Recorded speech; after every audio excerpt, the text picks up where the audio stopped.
Good morning, loves. Did you miss me? I mean it like, did you miss me? Hair looks like shit. It's okay. I'm gonna shower today and redo it. Just took my oldest, or I took her like 20 minutes ago, but I sat in my car for about 20 minutes looking at Instagram. New things. You know, it is not okay, but okay that you view your life differently when you lose somebody very important to you.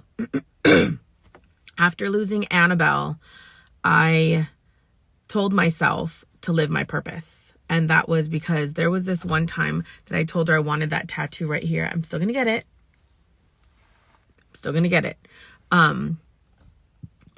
But she used to always tell me, live your purpose. Stop doubting yourself. You know what you're capable of. And I would just be like, you know what, you're right. So that was when I, had a nervous breakdown for a few good year after 2020.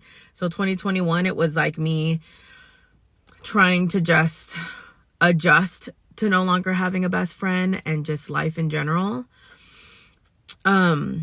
Because everything you do in life when you have a best friend, that's the person that you call, and you look forward to hearing from them when anything's going on in their life.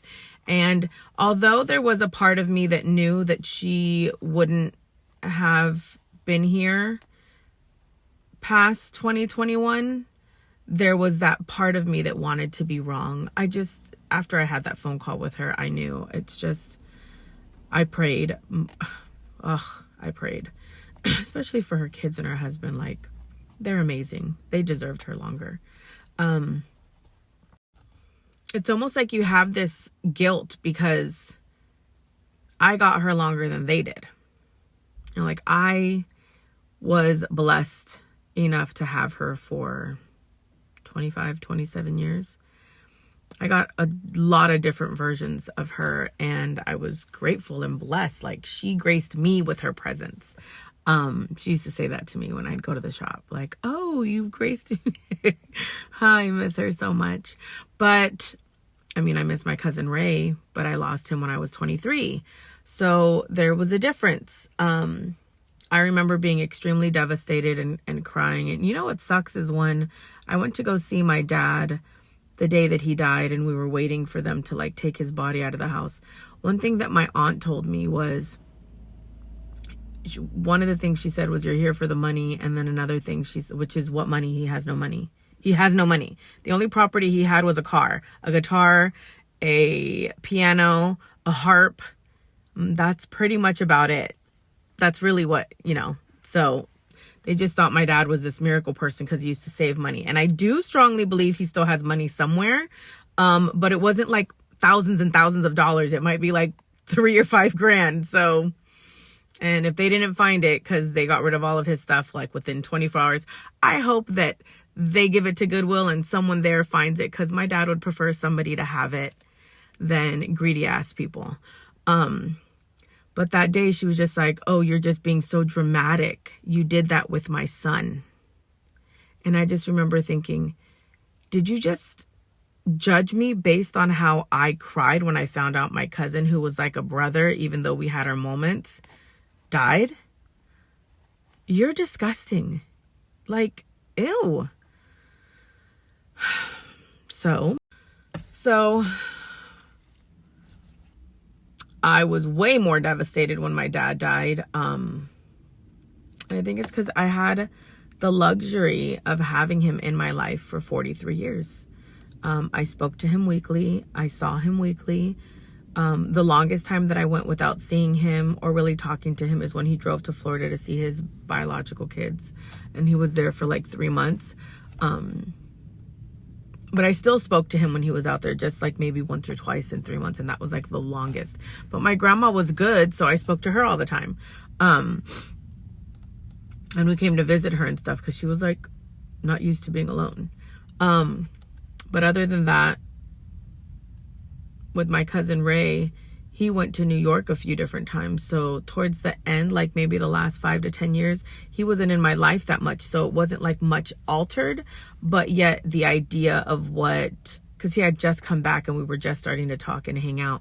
and he wanted to hang out. And we had a week before he passed, we had this long conversation about, let bygones be bygones. We were brats as kids. Let's let it go. This is our time to get closer. And he's like, I really want to get close to you because like we can double date and hang out. And I just remember feeling so like, oh my God, like my big brother. Yes, yes, yes. All of the things. And then a week later. So what they didn't understand, I think, is my sadness was, and this is my sadness too with my dad and was with Annabelle. It's the potential of what could have continued. Like I'm sad that you're gone and you're never going to be there again. I'm also sad that there was so much that I wanted us to still do together and it's gone. It is permanently gone. And that is really hard to swallow. Well, there goes one of my cries for today. So when I had started, it's each time I've experienced a loss, I've done something different and appreciated something in my life. And when I lost my cousin Ray, I started to just kind of live life. And I did a lot of things and a lot of fun things for a while. And it was one of those, like, I give zero fucks. Like, I didn't care. But I also didn't care about others around me that I might hurt in the process. And that wasn't good. But I was kind of like in that, I don't know, that stage of loss where you just start not caring. So I did a lot. And then I started to chill and settle down. And then life, you just feel like you're a robot. And it was like going to school and working 3 jobs and trying to do as much as I could. And then I had a kid, and that's became my sole purpose, was to be a mom and to be the mom that I wish I had for myself, which you're not supposed to do. And 2 years later, I had another kid and my other baby. And then 5 years later, I had my other one. So I feel like I've spent most of my life being a mom and trying to take care of everyone but myself. And losing my dad, I remember a lot of the conversations that we had, and a lot of the things that he used to tell me was, you cannot fill everyone's cup when yours is empty. And he would say it in Spanish. I don't even remember how he said it. And he would tell me, like, you need to work on your mental health. And that's why I took that year off. And I knew that it was a sacrifice for everyone. I knew that I would have to say, we can't afford that. Sorry, you can't do that. We don't have the money for that, more than I would like. So one of my goals is to hold myself accountable for the things that I know that I'm capable of and the things that I've been scared to do. I enrolled in school. Yes. There are things that I want to be certified in, and I'm kind of just going to go where the world and the universe has kind of always told me I needed to go in that direction. I don't know. I think I was always scared. There's also a certification for drug and alcohol counseling. And I think I was always scared because I know my personality, and I know that I can get too invested, and it's because I've been codependent. I want to help and fix people, and I won't give up until I'm able to fix them. Yet, how about you work on your damn self, Brandy? So I'm going to learn to dissociate and remove myself and cut it off when I need to. But I feel like it's my calling. I feel like it's living my purpose. I was meant to help people. I still want to do sports nutrition. I still want to be a certified trainer, but I still want to help people. And I feel like all of those go together. And I want to educate myself when it comes to those things. And educating myself in something that I naturally love and gravitate towards, I think it's just going to be easier for me to enjoy it. It's not going to feel like a chore. It's not going to feel draining. I'm not doing it just for the money. To be honest, I don't know if they ever get paid like too much or anything, but I want to be able to help people and be I want people to know that there are other people out there that can help them. I was on my way to doing those things before my dad passed, and I was like super excited. And he was excited for me. So it was one of those where, like I said, I was supposed to start going to see them more often because I was going to be in Orange County more often for the things that I was doing. And the very next day that was supposed to be the day that I was going to start being there more was a day too late. But I want to, like, life is too short. And my dad used to always tell me, like, God's timing isn't wrong. You know, there were things that you needed to experience and go through in your life first before you got here. You're not behind everybody else. You're where you're supposed to be. It just feels like that because their lives were different than yours. But you have to recognize that your path was different. So it wasn't meant to be earlier. And I am always stuck in my head with the what if and why not. And I coulda, shoulda, woulda. And I need to stop that. He used to always tell me, ay, ya, deja eso, deja eso.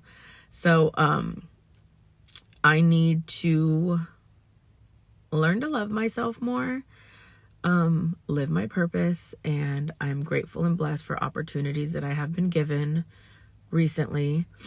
And I'm just going to continue, you know, eventually I'll share everything with you guys. I don't share everything, and it's just because, you know, sometimes you feel that people have mal de ojo, you know, the evil eye.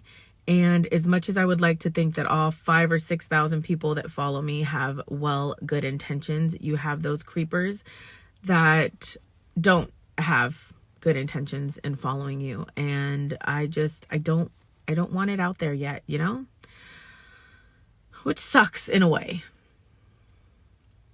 Because I think I posted not too long ago, where I was like,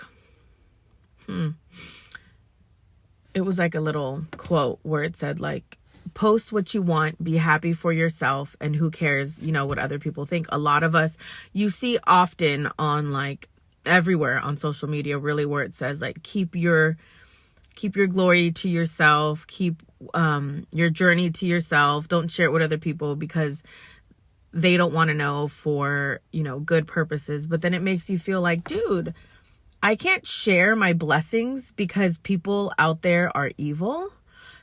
But at the same time, I am not in a strong enough place mentally to be like, screw you. I'm going to share what I want to share, when I want to share it, and how I want to share it.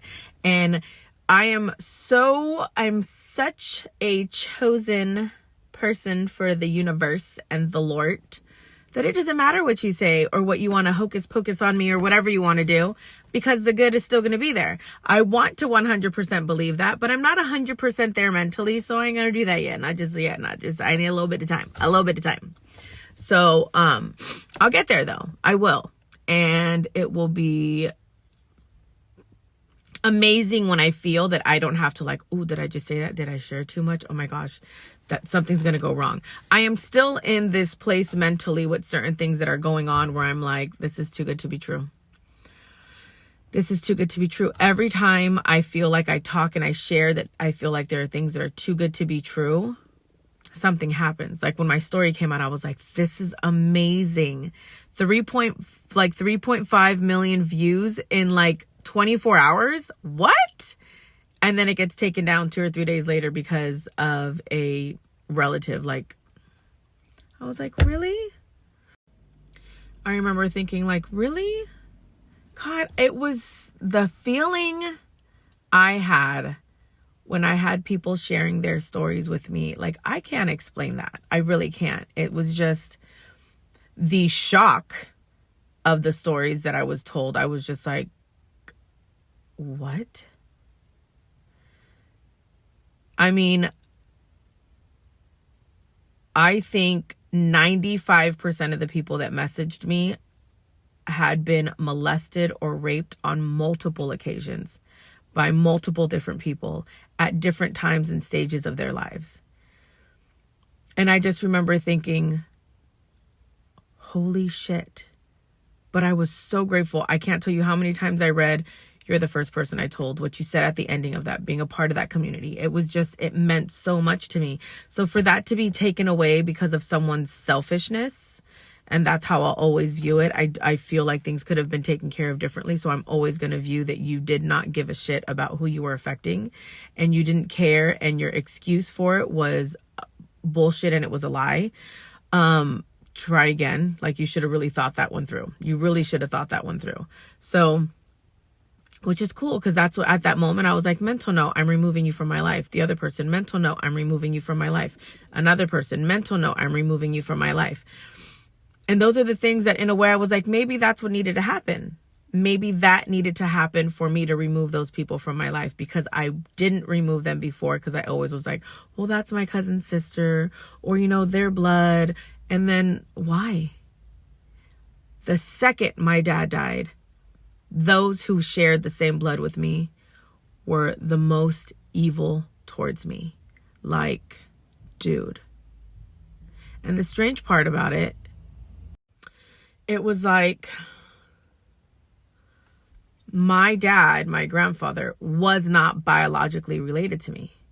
He was my grandmother's second husband, my mom and her siblings' stepfather. And they never cared, besides maybe one or two of them, they never cared much for him. And he wasn't the greatest person in the beginning of being in my grandma's life either. Like, he was great to her, but he was not great to her kids. And, you know, they have their differences, but I was lucky and blessed to be their child, because they didn't have a child together. So they had me since I was 1, minus the 2.5, 3 years I was with my dad. They've always had me. So it was like they had that child that they never got to have together. So it was almost like that eye-opening, where it was like, look at how you feel about me, and look at how I felt about you. And we weren't even biologically related. So that allows you to see and know that you don't need that. That whole, it's still family, is bullshit. And he used to tell me that. He used to tell me, he used to always say, like, they're so jealous of you, they talk about you. He would tell me what they would say about me, because they would say it to my grandma or around. And he would tell me, well, just be careful around this person, because they feel this way. And I never thought, like, my dad wasn't the person where he was just like, you know, I'm going to go ahead with the bochincha, the gossip, the like, he wasn't that person. But if someone said something about me that he felt was offensive and bothered him and was like out of jealousy and malice, he was just like, hey, just be careful. Don't trust this person. And I would be like, why? And he's like, just trust me. He wouldn't always tell me everything they said, but he would just say, just trust me. If there was anybody that I trusted more than anybody else in this entire world, it was that person. And I don't have that anymore. And it sucks. And I think that's what I'm coming to grips with, is he was the one person who, like, never disappointed me.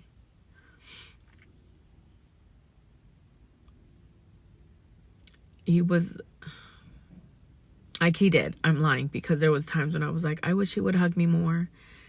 I wish he would kiss me more, like give me a hug and a kiss on the cheek. He would just do, when we, you know, go and do like bendición. That's what we do in Puerto Rico. I think other Hispanic nationalities do that too.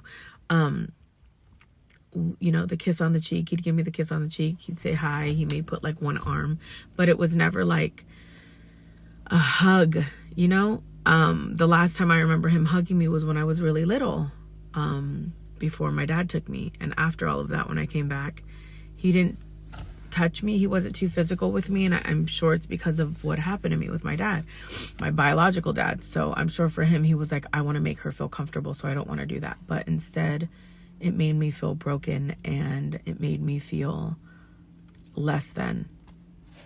And no one fully taught me how to express that. So I never told him like, hey, how come you don't hug me anymore? You know, like I didn't do that.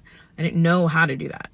So aside from those things, which was a disappointment, because there was an expectation, but also my dad isn't an affectionate person at all.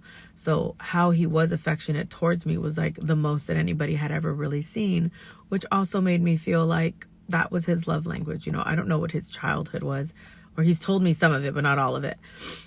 So that for me, I felt after he was gone, there was no reason for me to be a part of that side of my family anymore. At all, really. it was an eye-opener for me, where stop holding on to the potential you feel that your family has and acknowledge and accept the fact that they're never going to have it. You know, a lot of them don't think that there's anything wrong with them, and that's fine. For a long time, I felt like if I could just show you how amazing it looks to help yourself and work on yourself, they're going to want to, like, lead by example. And if anything, for some of them, it made them look at me differently, as if I thought I was better than them, when that was never the case. I just didn't want to be like them anymore. I didn't want to be angry. I didn't want to be malicious. I didn't want to be malice. I didn't want to hate the world and everybody in it and be bitter. I didn't want to be the victim anymore. And I know from what my dad did to me, I wasn't my biological dad. I wasn't a victim. I didn't allow myself to be a victim with that, but with everything else I did, you know, like, you know, having a mother as an addict and having aunts and uncles as addicts and seeing the things that they did and watching what my cousins went through. And then, you know, it's just, there was a lot that I experienced that I should have never had experienced when I experienced it, but it is what it is, and it's there, and I need to move on. I need to acknowledge my trauma and my dysfunction and any red flags that I have for myself, because I'm far from perfect, and I need to work on them because that is my responsibility. That is my obligation. I'm an adult now. I cannot expect or want another person to do it for me. I have to do the hard work. And let me tell you, when you want to work on yourself, it's hard. So, and I can't do that with them still in my life. Them being in my life reminds me of what I'm trying to get away from. So I need to just be done. Telling my dad one time, like, he was like, oh, are you going to go to this person's party? And I was like, no. And he's like, oh, why not? And I was like, I wasn't invited. And he's like, oh. And then I told him, I go, you know what? I'm okay with that. And he's like, are you? And I was like, yeah, I'm really okay with that. Like, the people who are going to be there are people I don't care to be around. Like, they didn't know that I didn't care for them, and I didn't like hate them. I just didn't want to be around them. Like, you know, that negative energy when you like get ready to go to a gathering or a family function, you're just like, okay, this aunt's going to be there. That aunt's going to be there. This uncle's going to be there. Their kids are going to be there. Get ready. Remember what you have to avoid. Remember to still be the nice person. Remember to not bring up certain things. Remember to not get offended with things that they say. Remember that they are who they are and you cannot change them. And it was like, before I got to any of the gatherings where I knew these people were going to be, I was almost completely exhausted and drained. And then when I got there, it was just like, hi. But then there was a part of me that would see them, that because all I know is that dysfunction, I was just like, but this is my family. And I do genuinely love every single one of them. And then after like 1 to 2 hours, you'd hear someone talking shit and another one talking shit and then the other two talking shit. And then the ones that talk shit are the ones that nobody else tells anything because they're allowed to talk shit. But then everybody wants to get away and we all give each other those looks like, oh my God, here we go. And then I'm just like, oh my God, this is exhausting. This is exhausting. Ah! How are we so different? I just remember always feeling like that. And there was maybe like 1 or 2 cousins who was just like, yo, because they're working on themselves too. So I was just like, dude, I can't anymore. I love you guys, pero de lejos. I love you from afar. And I have to accept that that's okay. Because for the longest time, and I'm still feeling it a little bit, but it's going to get better. It's going to get better. For the longest time, I felt like because I'm the one breaking the cycles and because I'm the one that wants to change, let me help you guys. Let me just help you. They don't want to be helped. They don't want to be helped. They don't care to be helped. If anything, they think there's more shit wrong with me than there is with them. And there's a part of me where, like my husband said, they know that you're different and they're jealous that you're different. And if they're not jealous, they're resentful in their own way that you're different. They will always look at the fact that you had your grandma and your grandpa and you had more of a stable life than they did to a certain extent, that's why you are who you are. And it bothers them because they think that you think you're better than them, even though that's like the furthest thing from my mind. The way I looked at it was, okay, I did have a better life when it comes to some things, so let me help you. Like, don't you want to be in a better place? Like, come on, let's do this together. But I need, like, you can't just accept it. You can't. I promise. I know you want to. I know you want to still have that family connection. And if you all worked on yourselves individually, you can all get closer and be like better cousins and better brothers and sisters. And you can just, yay. But it's not going to happen. It's not. And I know it's hard to accept that loss. And I think I'm not only mourning the loss of my grandfather, my dad who died. I'm mourning the loss of my grandmother because, for one, now I can't even see her anymore. And then she's going to be going to Puerto Rico. And then I'm mourning the loss of my family, the ones that I'm removing from my life. So this is just like a huge loss for me. But it's something I need to do. Maybe, just maybe, my progress in myself has gone so slowly because I kept on trying to bring others with me. Come on, it's better over here. It's exhausting. It's a lot of work.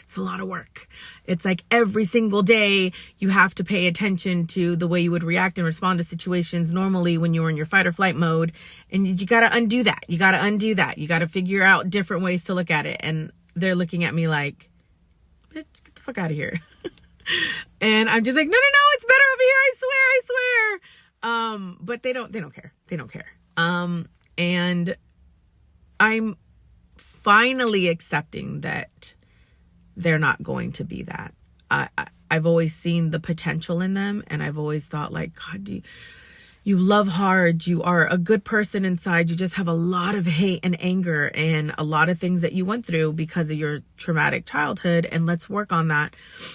Because I know, because I've worked on those things, I feel better about myself, and that helps you love yourself more when you accept and acknowledge that a lot of things were out of your control. Then it was also out of your parents and the adults around you. It was out of their control because of their life. You're able to just accept things and not feel like you're the victim, and you're able to love differently and accept things differently and acknowledge things differently and move on differently.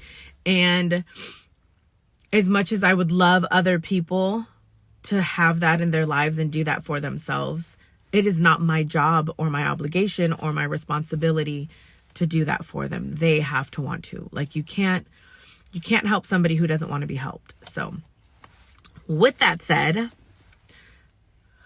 love yourself, be kind to yourself, understand yourself, be aware of your surroundings. Understand and recognize that even though you are working on yourself and you're trying to be a better version of yourself for yourself and your family, because of who you are as an individual, you will still attract toxic people. You will still attract dysfunction. You will still attract narcissistic people, maybe even sociopaths, and you will attract people who need healing because you're a healer. You are a natural healer, whether you want it or not. It's just who you are. And be conscious. Oh my God.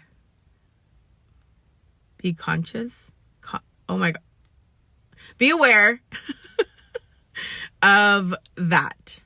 Understand that. And know that it's going to continue to happen. And you just have to learn how to set your boundaries. You have to learn how to respect yourself enough to know, this is where I stop. I don't mind being here for you. I want to be here for you, but this is where I stop. You have to do the work too. I can't do it for you.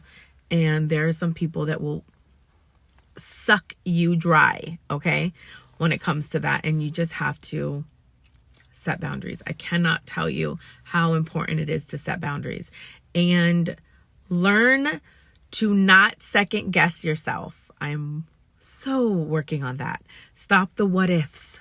Okay. That's like one of the hardest things for me. And just know your value enough to know that even if you're second guessing yourself, know your value enough to be like, no, I'm good. I'm good.